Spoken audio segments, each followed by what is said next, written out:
forward to a good crowd joining us. Now, what's interesting is we have people from US, Canada, South Africa, Europe, UK, and we've got people in a couple of the other South African territories. I think we've got a couple of people from Singapore as well. So I know we've got a good mix of geographies joining us, and therefore a group that has a very vast and wide point of reference, need, interest that's sitting in this group that are attending with us today. So thank you for taking the time. You never know what time's best to actually put a webinar on. Is it best this time, that time, another time? No idea. And these days, I think it's just you go with it. And we are noticing in other environments, particularly, that there's a very high post-event listenership. So a lot of people register and find it good to listen to in their own time at another point in time. So, but the room is still filling up rapidly while I natter on, so people don't lose the good content that is coming. But hopefully this will bring value to people that are in a boardroom environment, leading business, executive environment, leading their businesses, people who are advisors to people that are in financial, economic, and international affairs. So we've got a very, very broad spectrum of interest here. While we're waiting for the room to continue filling up, which it is doing, I would like to just introduce you to our two, I will find it now quickly, our two guests. Two people that I have either known or got to know very well in this recent time. And it will be wonderful to have them here with us, sharing their expertise and their knowledge. So I'm going to start first of all with Dr. Ian Oxnevad. If I got that wrong, I apologize already. Met Ian fairly recently. We were both at a risk conference and got chatting, and we didn't want to stop talking. So I thought, okay, let's stop now. Let's carry on the rest of the conversation in front of a crowd, because everything that Ian has to say is extremely fascinating. You would have seen on his bio that he's a mixture of a political scientist and a political economist.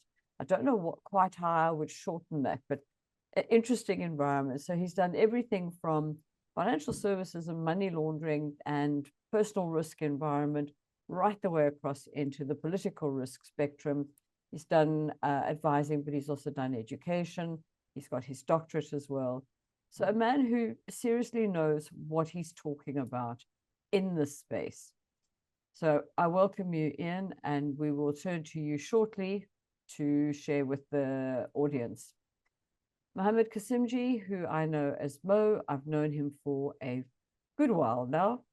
Mo is absolutely fascinating in terms of his understanding, take, and focus on the way things need to be done. Having been educated and brought up through the diplomatic corps at government level, worked in a government environment most of his life, mainly in international affairs, and has traveled the world for South Africa, focusing on geopolitical risk and risk matters. He's also been a ambassador for South Africa into Europe as well. So very well traveled, very experienced, and a pleasure to work with, as I have worked with him for a fair amount of time now. So thank you very much to both of you for being here with us. What I'm going to do to begin with, to give context to today, is I'm going to start, first of all, with a very short presentation that just sort of grounds what we're trying to do to a business environment. Why will people that are not in business come and talk to me about what I'm doing when I'm in business? So how does that help me? So I'd like to bridge that gap for you in the little bit that I want to cover. If you have any questions, all of you, which I'm sure we're going to have plenty, please put them into the Q&A function. We will be monitoring the Q&A function. We will not be as actively monitoring the chat function, so I'd prefer you use Q&A. I will then use that Q&A content that you are giving me to phrase the questions to our guests. So thank you very much and welcome everybody. Let me just start with a very, very quick presentation. In my day job, in my life, been around for a fair amount of time in the business world. I have been a chairman, a CEO, a trustee, a court member. I have an MBA, chartered director, chartered. It's not getting bored. Too many charters. What gets me up in the morning and what gives me the focus and the passion for life is good governance and boardroom dynamics. I've got that left and right brain, and they both fight with each other for dominance at any moment in time.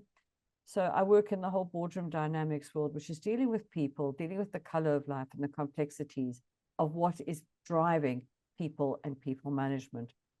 The other side is in foreign exchange risk management, numbers, risk management, all the things that are not around the creation, it's around the protection side of life. So I end up in both those sides. So can sympathize when I find myself in a boardroom where the boardroom, nobody's going to be the same. Like the three of us are not the same, and the crowd out there, none of us are the same. But in a boardroom environment, these not the same people have to work together to actually get to a common outcome and to be productive together. And that's what I find fascinating. And we have a model here, Genius, called the quotients model. And we map directors on 11 categories of quotients: emotional quotient, EQ, IQ, your intelligence, your moral quotients, your resilience quotient, and they're 11 in total. And we were struggling so much with a finance director and one of the Neds who were constantly at war with each other. It was like the Middle East. And when we mapped them, they had one common quotient, and that was their moral quotient, which really immediately diffused their differences. Their other differences were logical. One was a finance person and one was a retail person. And once they saw the picture of why they were different, they could immediately understand how they could work together. So this is what we have in this environment where we are today. We are all different. We come from different perspectives. And I'm asking you to listen to a couple of specialists who are specialists and really know their stuff. They fascinate me. And you are going to try and translate into your boardroom environment, your work environment, as to how that is meaningful. So the typical response I will get from a board director when I chat to them and say, we need to talk about the modern agenda, and then they get very annoyed. Don't like this thing. I don't know what it is. I can't handle it. I can't get a grasp on what this modern agenda is that you're talking about. And the responses that come back from that is one sort of pushback, and the other one is not on my watch. The next chairman can have that one. It's not my problem. It's too big. I can't do anything about it. It's over there. It happens somewhere. And then, as we know from COVID, it suddenly hits our doorstep, right inside our business, inside our relationships with our stakeholders, and completely disrupts our world.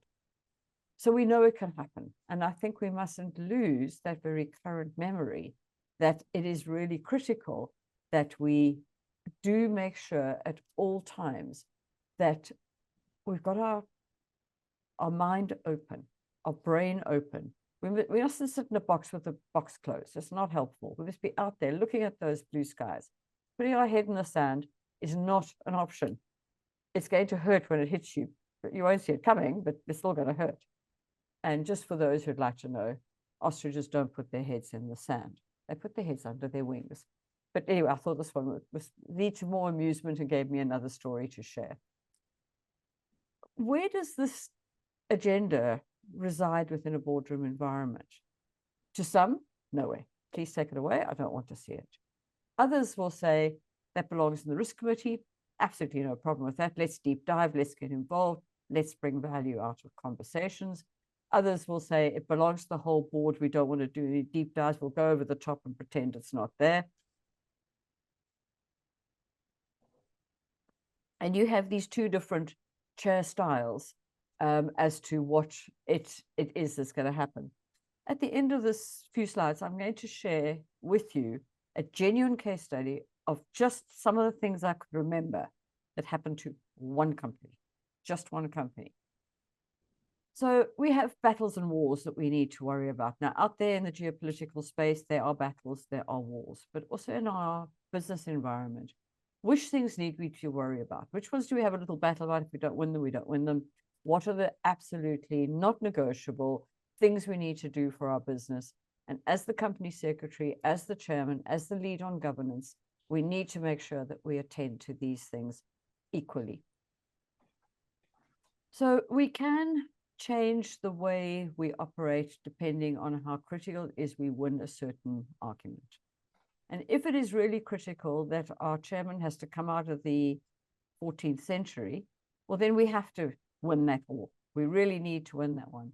But if somebody says, yeah, really, I don't want to have this paper in my pack anymore, well, really, do we need to get excited about it? So it's making sure that we are, as corporate governance leaders, as the board and as the executive committee, that we are prepared for whatever eventuality comes to us. We have gone through the exercise, and we'll just tap into that very slightly now, as to how we can understand the consequences of that, our agile responses so that we are prepared and ready, and also frequent action of protecting ourselves develops the resilience that we need to have. This unknown is going to come at us from somewhere. It might not even be in your country. It might not be in your market. It might not be anywhere that's got anything to do with you, but it is in our planet, and it is going to impact us because we've seen it happen through the connectedness of this world. So indirectly, we will get impacted if something happens that is not working well out in the Middle East, for example, or what happens in Russia, or in the global South, or in the US, and we've seen plenty of that recently. It does impact us. And some boards, particularly those that have been around for a little while, have left the operating chief exec C-suite part of life and have been in a plural career for longer than about 5 years, 10, 15, some 20 plus years, is that, where do I start? Where do I start? So as we all like to eat, just cut off small slices at a time. Take what you can manage.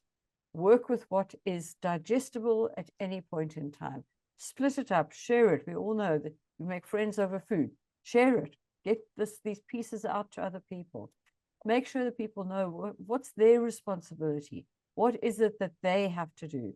And with the information, we need training to know what we're going to do with the information we are being given that's going to help us. So we have to mitigate it as a board. Now, we're talking fairly typically risk management words that I'm using at the moment, but often the kind of depth we're talking about getting into in some of the conversations a board needs to have may not be on the risk register. The title might be, content won't be. So we need at the board to have a far more robust conversation than looking at a risk register saying, God, great, got it, I see the risk register. We need to have far more embracing conversations. We need to get the likes of Ian and Mo coming to us and sharing their value, their knowledge, their experience, what they've seen other people do better and worse, because that's how we learn. We need to be able to see trends. We need to determine what's the tolerance. We need to know when we are going to respond. So we need to have done all that scenario planning. We need to set our triggers to put us into high alert, rather than turning around and saying, oh goodness, how did I get here? I was talking to an organization that I've done some work with in the past, a big global communications company. And we chatted to them to give us a presentation on risk management going into COVID. And we talked to them 6 months into COVID, but they had started their planning for COVID, as they probably did for a number of other pandemics that didn't go global. Having an Asian footprint as an organization, they saw COVID back in October before the March it reached all of us. They were already planning. They'd already got a high alert committee that was monitoring this to the depths of degrees, making sure that they were ready to retain global communications. So they were way ahead. They had to be. But actually, all of us as businesses have to be. We owe it to our stakeholders. And a lot of this is around decision-making. So I plot here a decision-making map. And one of the things we get wrong in decision-making is making sure we've got enough information. So a critical aspect is information. The other very critical aspect is not everybody is the same. So people are going to receive that information and respond between rabbits in headlights, running away, going into anxiety attacks and having to take time off, to somebody who stands forward and says, this is my space. This is where I really come into my own. This is where I can negotiate, I can facilitate, I can make things happen, I can make an impression, and I can get out through this. I can see the light, I can navigate it, and everything that goes in between. But we need to train, we need to recognize people operate at different paces, and we need to work through that. And as we assimilate the risks that are facing us, we then have to go into, okay, we've made decisions. That's not the end of the story. That's just the beginning of the chapter. Now we've actually got to go into understanding how that works and how that's going to impact all of us as businesses. I said I'd give you an example of black swans. They're very attractive. They look very nice. They can be very aggressive if you find them on the ground, but or near their little cygnets. But this is an organization, a company that is a global organization in primarily the agricultural space, but not only. They had a ransomware cyber attack, took them down for probably almost a year before the company had brought that part of the business back again. They had an internal team with a very different agenda that was occurring, that was creating a lot of internal stresses. There was corruption within the supply chain space in which they were working. Because the pandemic had already hit by that point, their markets were being disrupted, the pricing of the consumable product was being impacted, their customers were changing their buying habits because of COVID, so different customers, different markets, different volumes. Their competitor space had changed as well, so they were taking advantage in different ways. Global shipping had changed, the cost of everything had gone up. Because of the Russian-Ukrainian war, certain of their markets were switched off. The product that was there on the ground wasn't very happy. It got attacked by weather, it then got attacked by diseases. There was obviously financial impacts, redundancies to the people in the global organizations. They found a lowering of the competence that was left behind because expensive people go first. And that was creating some internal challenges in management. They were having IT manual integration challenges. They had issues around the land on which they were operating. They had local community challenges in the communities they were working with. And that then took them to, where's that business now? That business, that element of that business that was in agricultural environment now is not growing anything. So they've had to change what there is. What else were they good at? They weren't only doing one thing. And how did they change themselves so that they would be sustainable and fit for the future? So this is an organization, it's in a period of about, probably not quite 1 year, probably closer to 18 months, went through and suffered a degree of change and change management that was needed, that was absolutely fundamental as COVID was. And COVID to them actually was not the biggest thing. It was all these other impacts and how they slowly rolled out into impacting some large business decisions, critical survival business decisions they had to make. They had to be agile, but equally, they had to be resilient. So those are the messages that from my side, boards, that's what I want you to be looking out for. That's the nuggets I want you to find in the intelligence, proper intelligence that's now going to be shared with you, that is different to what I have been talking about. So at this point, I'm going to turn first of all to Ian, and I'd like to say thanks to those that have put some content up onto the chat site. I have seen them, seen the questions coming up. Please, more are welcome. I now turn over to Ian. All yours. Thank you, Sharon. So kind of stepping back for a second, I want to talk about this thing I encountered once when I was living in the Middle East for a while. I was living in Turkey at the time, and I came across a company called Uludağ Water. Now, Uludağ is a mountain in Western Turkey, and it's the water company there, Uludağ Water, is basically a mineral water company. It's seltzer water. You can find it pretty much all over the world now. But if you look at its company history, it was founded in 1912 and actually got a license to operate from Sultan Mehmed V. And if you step back and you know anything about Turkish history or history of that region, something kind of stands out to you that had to be a very resilient company.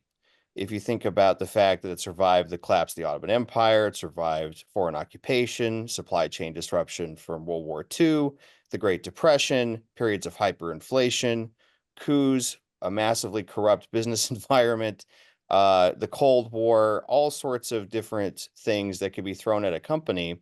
And if you dig into the company's history, you realize that it cultivated an awareness of political risk and economic risk very, very quickly. They actually called this strategic export politics. That's what the company attributes its survival to.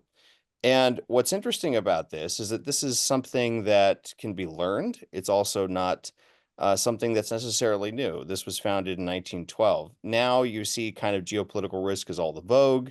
It's in a whole host of business publications. You see CEOs like Jamie Dimon talking about it. Companies in Japan are actually building positions within their executive boards themselves to basically be intelligence officers. And that's kind of what I want to talk about today.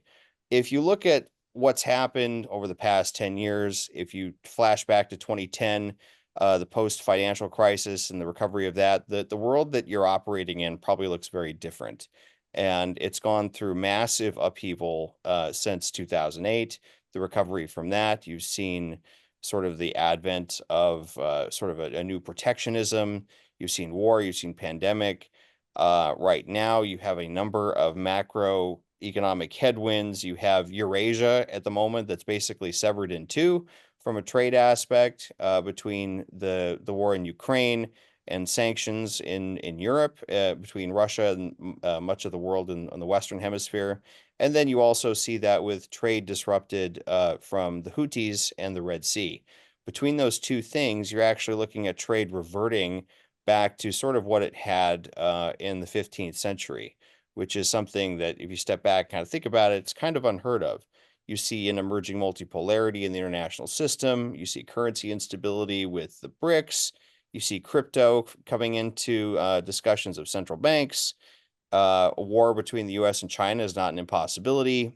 Europe is having its own sort of macroeconomic issues, everything from monetary policy and demographic issues to how do you spend for green transition, defend against Russia, and maintain social spending at the same time without killing the currency. That's kind of a question in the background right now among many policymakers in Europe. And that's kind of sets the stage for where we're at. And if you're doing business in that environment, congratulations, you're in an exciting point in history.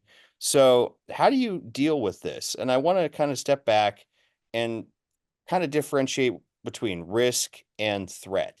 If we say risk in a business environment, that's going to give you one sort of image. What are the risks on the balance sheet? What are the risks of liability? What are the risks of legal ramifications, reputation? What are the risks in the investment itself and your actual business plan? And political risks are kind of thrown into that, but I also want to differentiate that from threat. What happens when you actually see a risk and you're thinking, okay, well, if the world goes to war, there's not a whole lot I can do about it. First of all, that's not true. Second of all, what happens when it actually materializes into a threat? How do you mitigate that? How do you integrate that into the board level? So geopolitical risk is different from legal risks. Legal risks are actually downstream from political risks. And this is something that you can sort of start to wrap your head around because right now in this past year, I think something like half of the world went to the polls in their respective countries.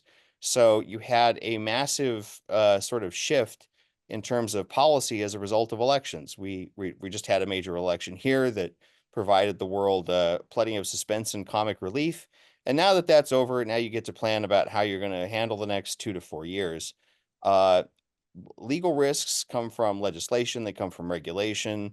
And that is downstream from politics. And in sort of a normal, even peaceful era, elections can change that. So now you have to sort of think about how do you expand your horizon to start to detect political risks and mitigate them. Even if you're thinking about judges and political decisions, judges are politically appointed. There is central bankers are politically appointed. There's no such thing as law and economics separate from politics. It just simply doesn't exist. So if you're thinking about how you mitigate risk from a geopolitical standpoint, you kind of have 2 to 3 layers now that you can look at. The first is the technical layer. Now, if you're looking at mitigating political risks, a lot of companies now with AI, they're like, well, I want a dashboard. I'm going to get a dashboard. I'm going to integrate that, and we're going to type in our worries, and we're going to get readings on different risks related to our industry, related to regulation, related to this kind of specific issue with a specific company or a specific tariff, et cetera. And that dashboard is great. It can give you kind of a report. There's a problem with it, though, in that it's always based on past data. And if it tells you that a risk is materializing into a threat, it doesn't actually tell you how to get out of the threat. And I can tell you that I've talked to companies from multiple countries where they're like, we have this massive data set on all the percolating conflicts around the world. And I was like, that's great. I really don't need that. I can get that with a phone call because we have boots on the ground in 160 countries. So that leads us to sort of the human layer. The technical layer will only get you so far. And this is sort of where the rubber meets the road. If you're thinking about how do you integrate your capabilities to mitigate and get out of the way of these things into your board. And this leads us to the question of if I said right now, who's your intelligence officer in your company?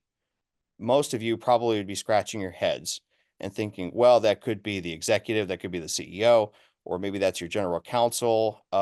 Maybe it's your marketing person, depending on what that is. And this person should be someone very specific who has that role to basically monitor emerging threats and risk and sort of create a contrarian voice within your company to sort of factor into all projections, marketing plans, projections for the next quarter, for the next year. There needs to be a designated person in your company that can do that. Sometimes that may actually be your general counsel. It's more effective if that person is not, because if there's a coup in a specific country or COVID starts to sever your supply chains, you're not going to sue your way out of that. I don't care how great of an attorney you are. And if you could sue your way out of that, we would not be getting the calls that we get. So just kind of let that sit and marinate for a second. And then it comes to how do you mitigate threats? How do you actually stop and mitigate threats themselves? And this is something that is sort of the next step where, okay, you see an emerging threat, maybe it's COVID. I was getting calls about that beginning in October.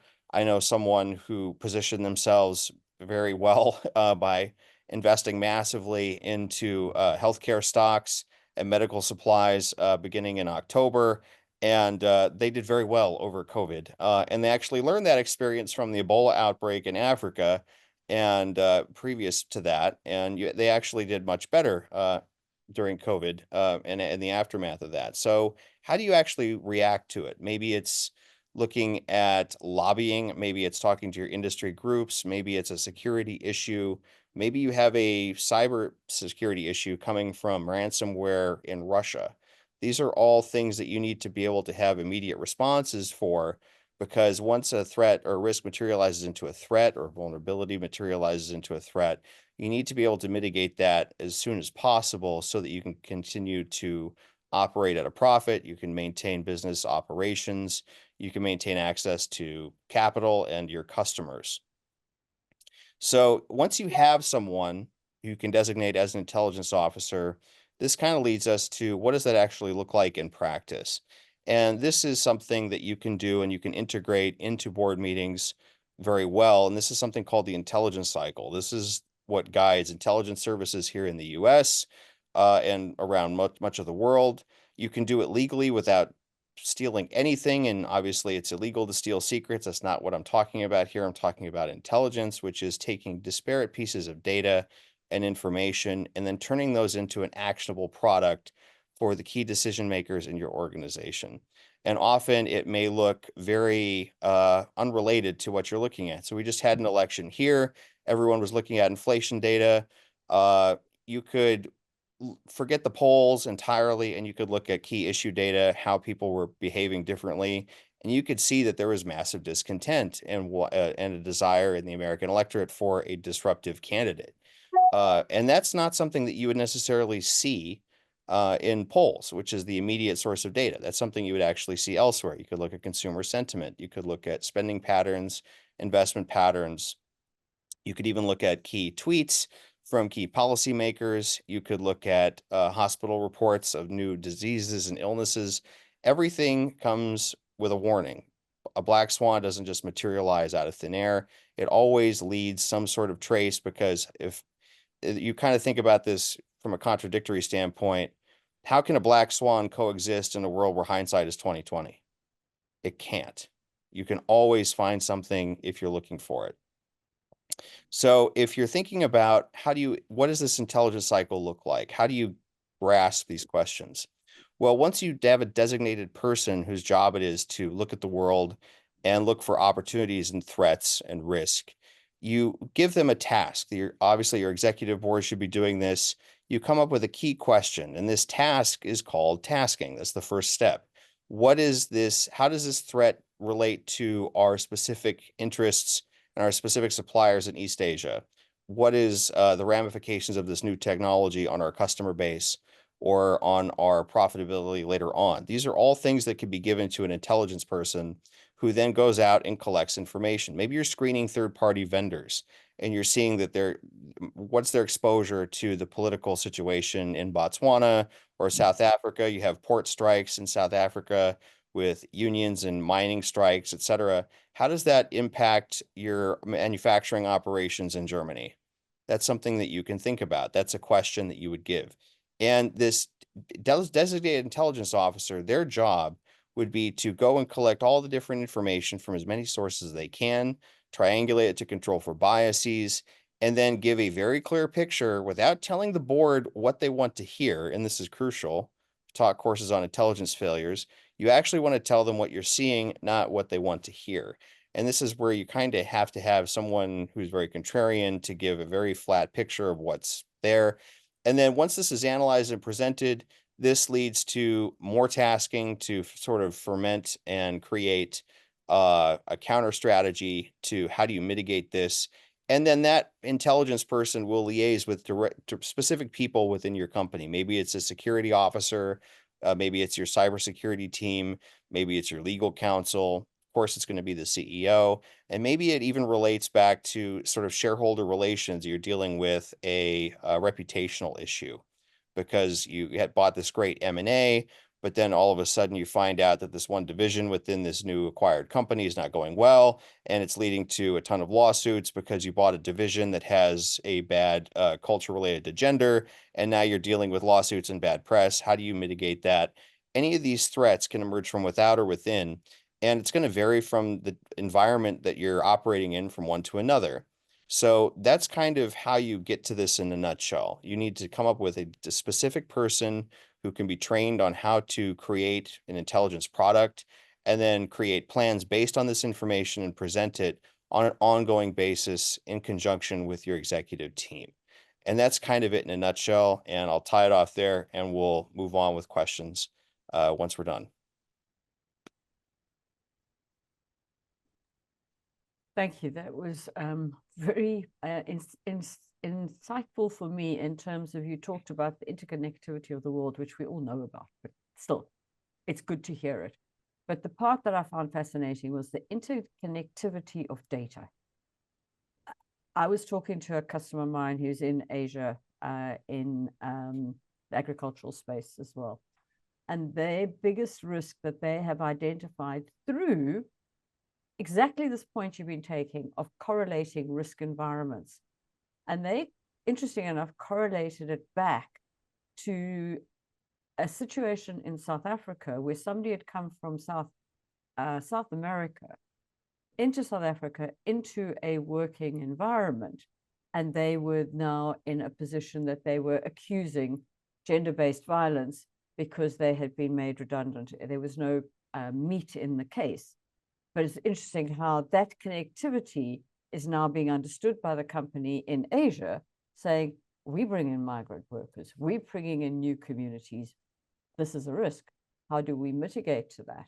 So we had a long debate about how does the board mitigate against false activities? Obviously fix real ones, but what do you do to handle the false ones? So that was a really interesting, and your point just immediately brought that to me, which I wouldn't have immediately thought of. So thank you for that. We'll come back with some questions later. Mo, I hand over the floor to you. Thank you very much, Sharon. Thank you, Ian. I think there were two important points that were made, Sharon. One was the idea of bridging the gap between geopolitics and the boardroom. And I think that's a critical question that we need to answer, as well as what Ian had said, the idea of risk is not just a legal risk, a geopolitical risk, and he distinguished between the two. So I think these are very important concepts for business.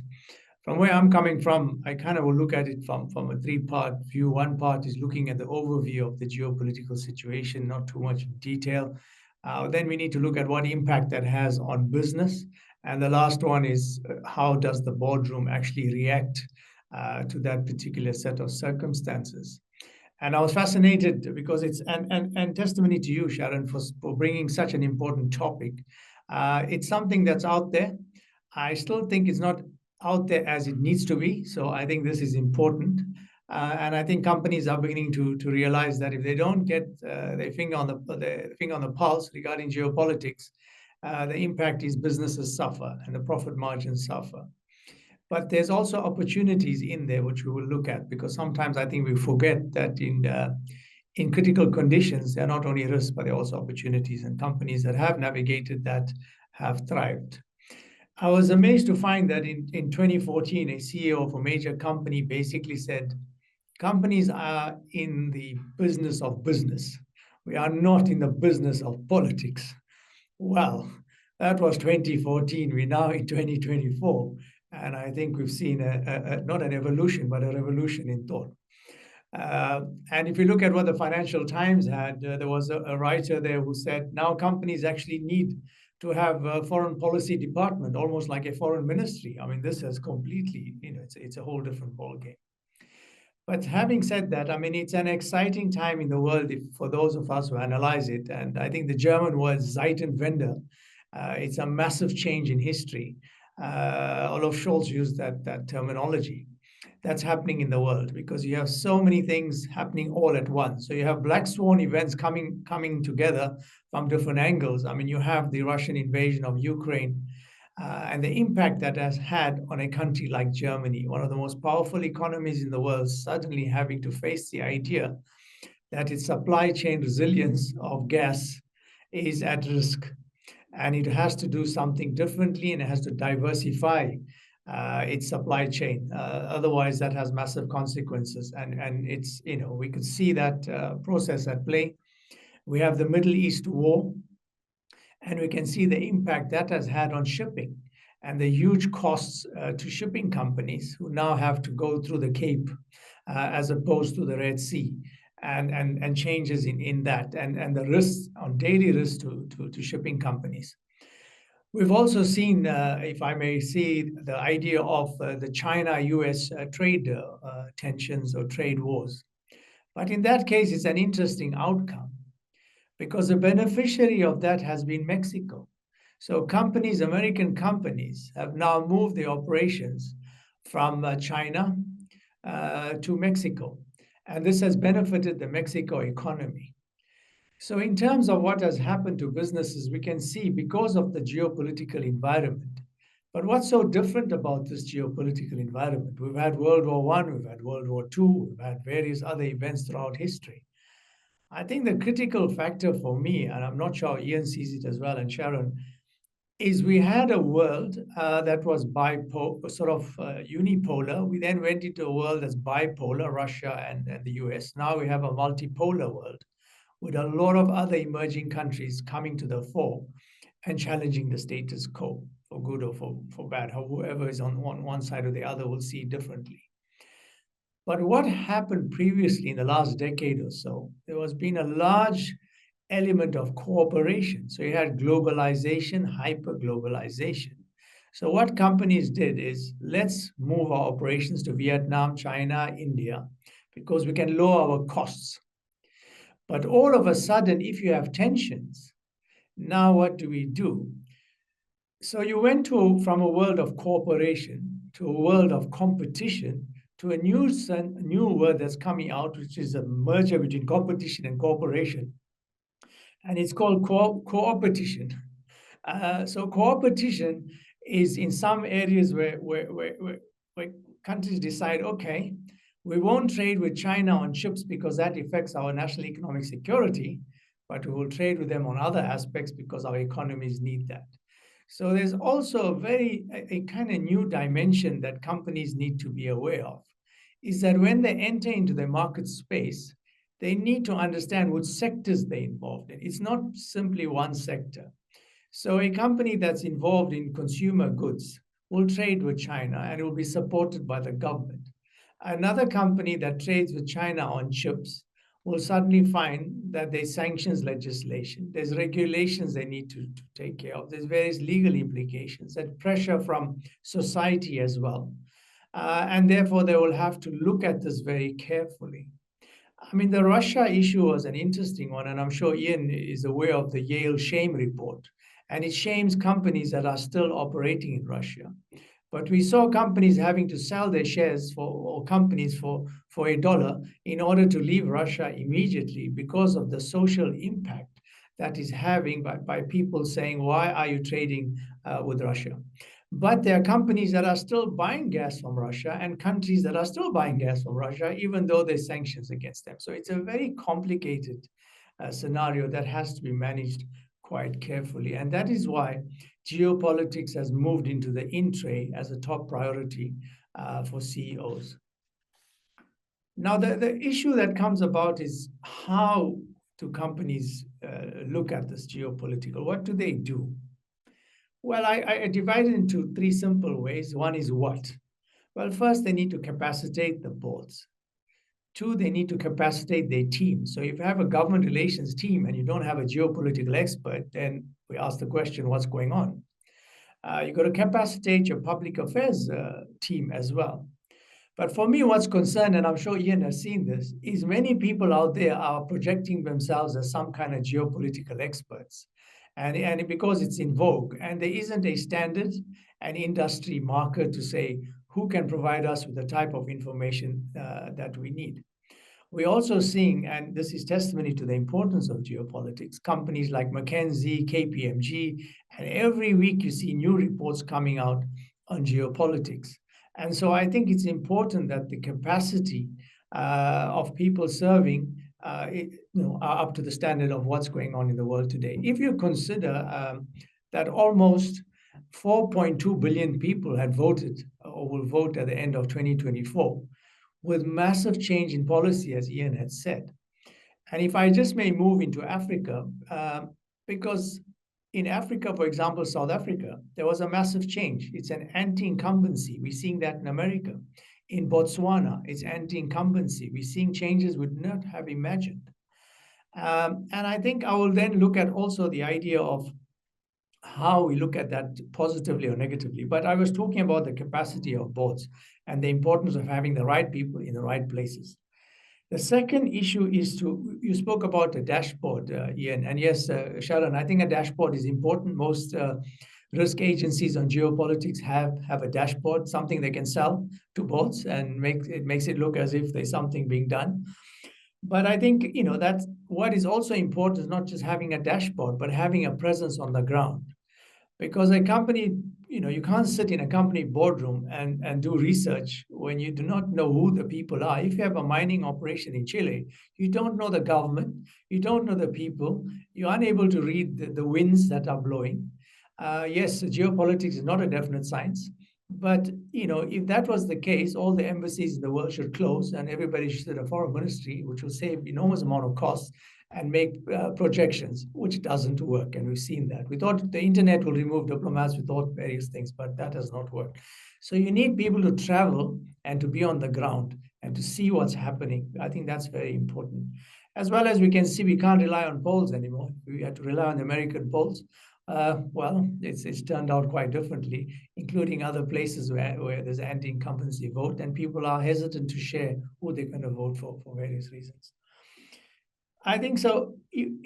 From there, we look at the how, and there are four things I mentioned. One is identification. We've got to identify correctly what is the risk. What is the geopolitical risk that is facing a company? And then take that, and if a company is involved in mining, the risk will be different. In consumer goods, it will be different. Technology, it will be different. And they need to identify what is the possibility. For example, with shipping, they will have to identify there's a Middle East conflict, and that could impact on shipping. They could look at DRC and say there's going to be a possibility of political upheaval that's going to impact on very critical minerals. So it's going to have to be quite specific and identification of a geopolitical risk and the sector of that particular aspect. Then they're going to look, as you correctly said, and I think Ian has covered it in detail, how do companies mitigate that risk? Because if you don't know what the risk is, you're not going to know how to mitigate it. For example, with Germany, it came late, but they've been working on mitigating the risk to look at alternative supplies of gas, including other countries in the world, including the United States, looking at alternatives as well in terms of sensitive technology. Africa is a case in point. People forget that the Ukraine war impacted on food security, but it's not just food security. It impacts on government, social upheaval, changes of government. And I think that those linkages are very important to draw, and governments then need to diversify their food supply resilience. So just as for governments, as well as for companies, as well as for investors, I think each one needs to identify where the risk is and how to mitigate it and what the risk is.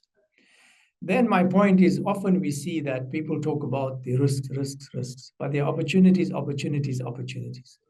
And companies need to be aware of that. If a certain event is occurring in the world, where are the opportunities? So other countries will come in and other companies will come in to say, you cannot get grain from Ukraine. Can we supply Africa with grain? Can we do something else where there's a shortage of that particular thing? Critical minerals, you cannot get critical minerals from China. Where can we get critical minerals from Africa, Latin America? So we need so to capitalize on it is also something that boards should not overlook, in spite of what's happening in the world globally. Lastly, what companies need is a strategy. And the old way of doing strategy is having a strategy and a particular outcome. Well, that day is gone now, because you're going to have a strategy and you're going to have many outcomes. So companies have to be quite flexible in terms of how they draft their strategy and how that works for their particular companies.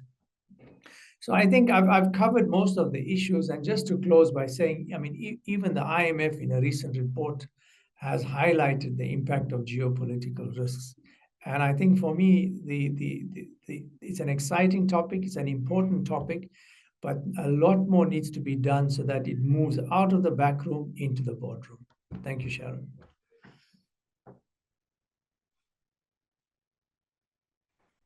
That damn mute button. I think it's the enemy of everybody. The part that I have learned, what's come really to the fore, is as a business, you can't put all your eggs in one basket. That's one absolute aspect. The other one is you have to be on the ground.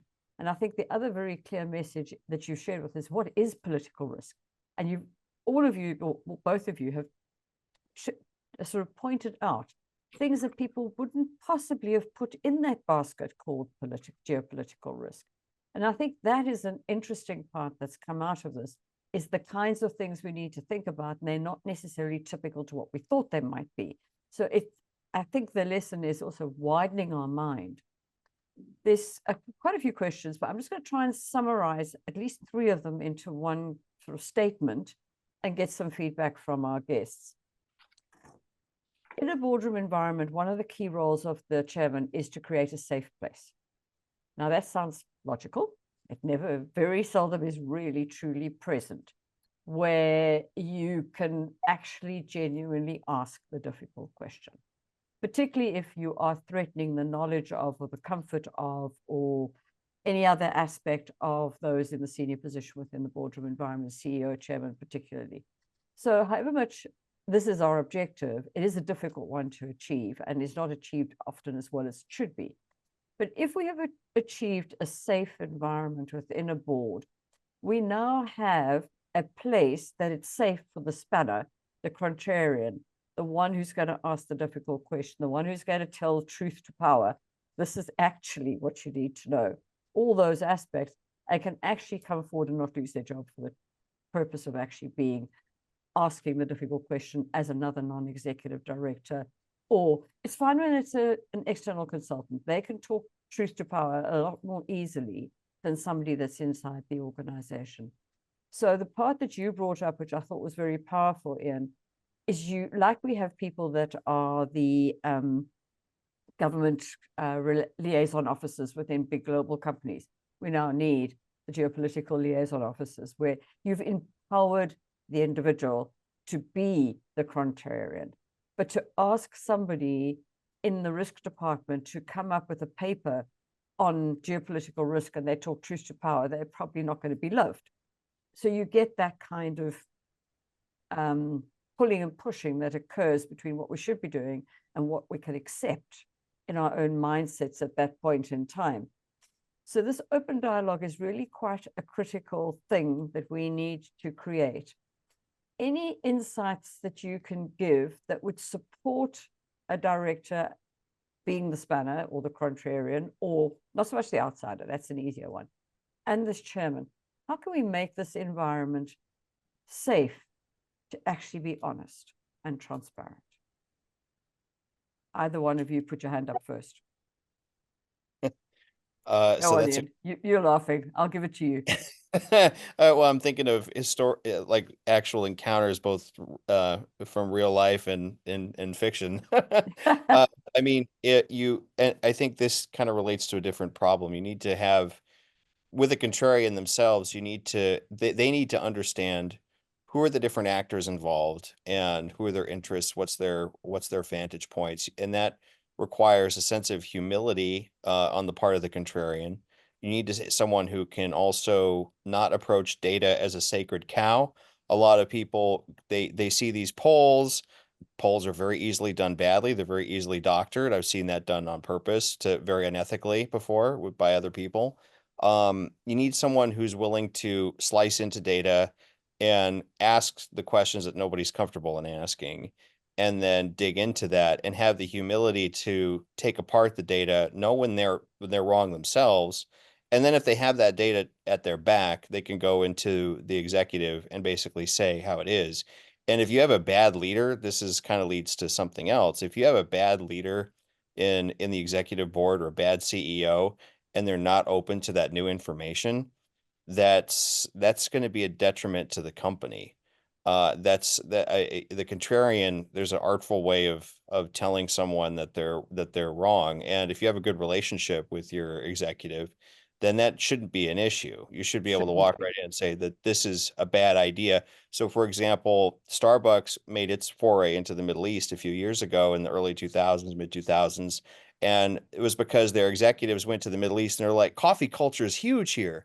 We're going to bring Starbucks to the Middle East. And if they had any concept of cultural sensitivity at all, they would have known that Middle Eastern coffee is going to kick Starbucks' ass, quite simply. And it did. And they lost tons of money on it, with the exception of a very few stores in very specific circumstances. And nobody was there to tell them that.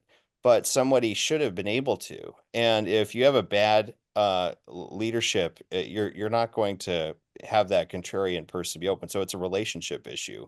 You saw that in the US with Iraq, WMDs in Iraq. There were no WMDs in Iraq, but because everyone wanted to tell the executive, in this case, the president, what they wanted to hear, you got bad information out of it and you destroyed an entire region of the world.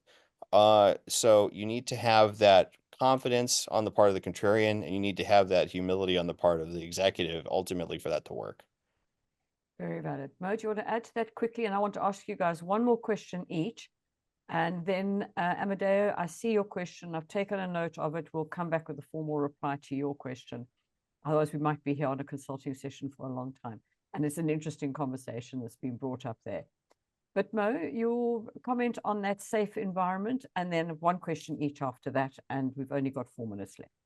As quickly as we can. Yeah, that's very important. You got to prepare the ground with your seniors. I've been in those positions, and if you don't prepare the ground and you go in there, you'll get that incredulous look. What are you talking about? And you start to feel quite like, well, this is not going to work. So that's my advice. You've got to have the relationship so that when you speak, people listen and say, no, this person has our interest at heart. He's saying something that is trying to support us. So it's not an easy one. I've been down that route. Because you can take a position that is so different from what is happening around an organization, and it's breaking the entire organizational culture. So it's something that requires a great deal of diplomacy. But just a short point is the idea of, we've had emotional intelligence, we've had social intelligence, but the idea of cultural intelligence in business is absolutely vital, and it's getting even more because countries are getting closer in terms of the whole world. They're asserting themselves more, and they expect you to know more about what their likes are, what their dislikes, how to approach things, what their history is, what their sensitivities are. So it's becoming a much more complex area, and companies are learning the hard way if they don't have that. Thanks, Sharon.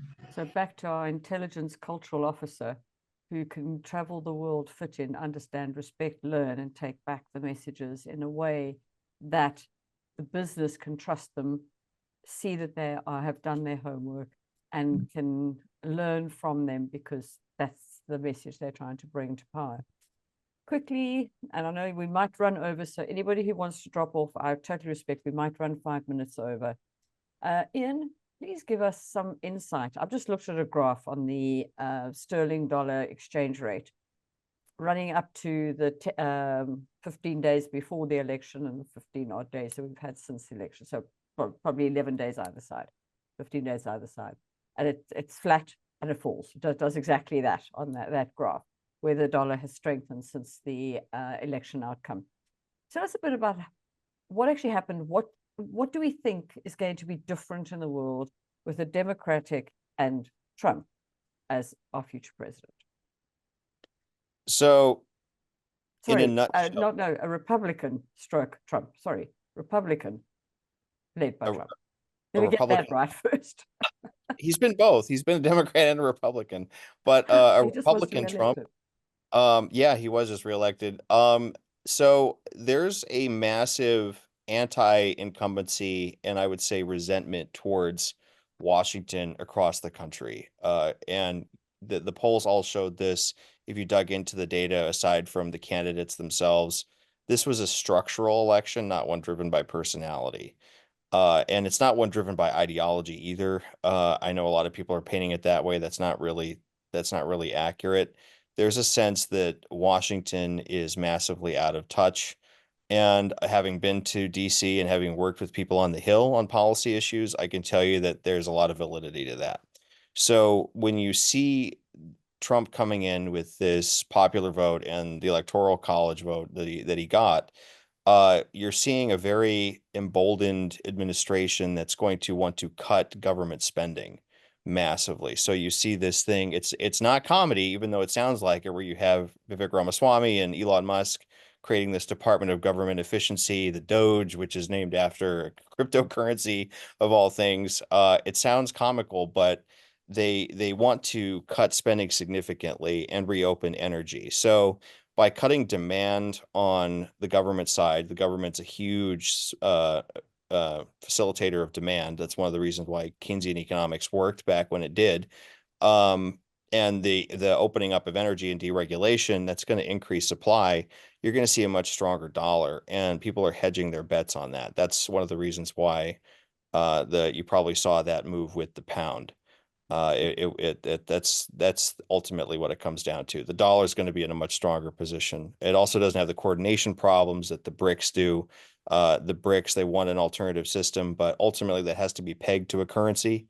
And there's trust issues and commodity supply chain issues and political issues that make that very, very difficult. So you're seeing a reversion to the dollar. The dollar is in a amazing situation. I've seen this so many times in my decades in foreign exchange. It is the safe haven currency unless they've gone to gold, which doesn't happen that often anymore. But they get it wrong, safe haven, dollar wins. They do the right things, dollar wins. So, well, dollar strength. What's happening to the world now? It's a really interesting dichotomy. Mo, on your side, I would like just to understand some advice you can give boards on the global south. What impact is that likely to have on international activity? Obviously, we can't, like Ian couldn't go into too much detail. Just give us a flavor of what must we watch out for relative to, we talked about BRICS, global south correlated area. Yeah, this is very important now in the 21st century, the rise of the global south, and it's being spoken about and looked at and analyzed from various angles, whether it's an alternative global order or not. But from my view, it's an alternative voice. And we're seeing the rise of India, obviously China. We're seeing, even the so-called swing states. You're seeing Indonesia, Turkey, Vietnam. So you're seeing Brazil and various other countries, Mexico, if you want to put them there as well. So the idea is that there's new countries now moving into a space which was once occupied primarily by so-called traditional middle powers like Australia, Sweden, the normal global north. And major powers like the United States now there's competition from China.